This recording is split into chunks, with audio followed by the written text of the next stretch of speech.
So ayan po guys, at sobra pong napakaganda ng sikat ng araw dito sa Ambuklaw Dam sa may Bukod, Benguet. So ayan po guys, kung nakikita nyo ay sobra pong ganda ng view ng mga kabundukan.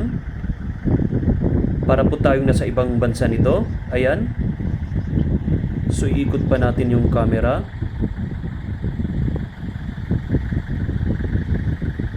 Ayan po guys. So ayan po yung mga kasamahan natin. Busy din po sila sa pagse-selfie. At eto na po guys, yung ilog. At pasensya na po kung natsyempohan natin na hindi pa nila natatanggal itong mga basura. At kung napapansin nyo guys, ay dito po nila iniipon yung mga dumi o basura para madali nilang hakutin. Ayan. Iikot pa natin itong camera bago po tayo lumipat doon sa may dulo. So ayan.